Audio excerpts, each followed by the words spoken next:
भैया और नमस्कार बा। बहुत ही दुखद एक घटना। बहुत अच्छे कवि हमारे बीच अब ना रहनी, शिकारी बाबा। बहुत ही दुखद घटना बा। भगवान से विनती नम्र निवेदन बा कि उनका के अपना श्री चरणों में स्थान दी। हमरा तरफ से श्रद्धांजलि बा। कहे के का बा,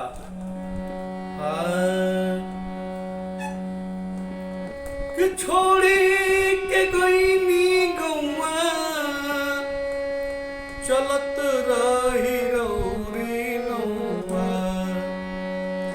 छोड़ी के गईनी गौआ चलत रही रौरी नौआ। कि केहू ना मिटावल जवन लिखाइल राम। कि केहू ना मिटावल जवन लिखाइल राम। छोड़ी के गईनी गौआ चलत रही रौरी नौआ। कि केहू ना मिटावल जवन लिखाइल राम। कि केहू ना मिटावल जवन लिखाइल राम। लेखनी में रहे दम ऐसन चलनी कलम।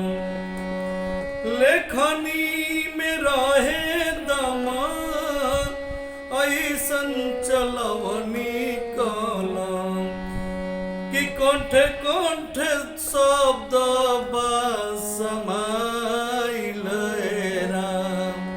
कि कंठे कंठे शब्द बा समाइल राम।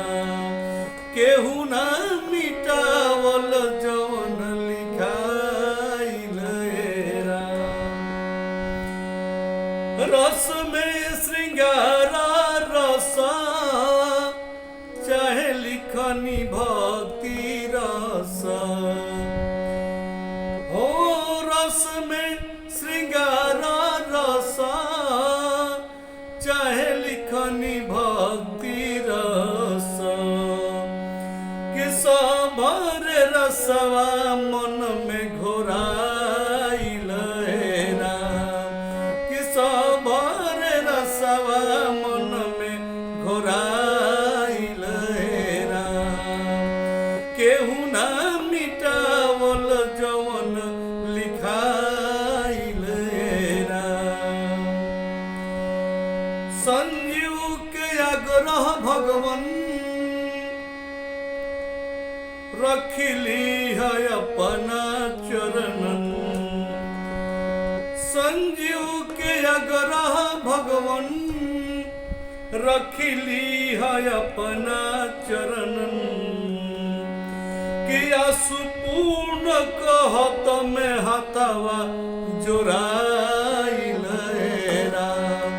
कि असुपूर्ण कहत में हथवा जोराइल राम। तो छोड़ी के अर गईनी गौआ चलत रही रौरी नौआ। हे शिकारी बाबा, हार छोड़ी के गईनी गौआ चलत रही रौरी नौआ। कि केहू ना मिटावल जवन लिखाइल राम।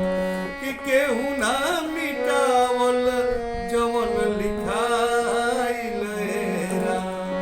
कि केहू ना मिटावल जवन लिखाइल राम। बहुत बहुत धन्यवाद बा। अपने कहेगा कि भगवान राउर भक्ति गीत देश खाती जौन गीत वहाँ की दिहनी अपना कलम से लिखनी, वो शब्द जौन दे दिहनी सबके कंठ में घोरा गइल बाटे, मन में घोरा गइल बा। वो सब मन के तरफ से हे प्रभु उनका के अपना चरण में स्थान दे। बहुत ही दुखद घटना बा भगवान, परिवार के उनका यह आफत के घड़ी में या विपद के घड़ी में भगवान ताकत देव, सहन करे के शक्ति देव। धन्यवाद।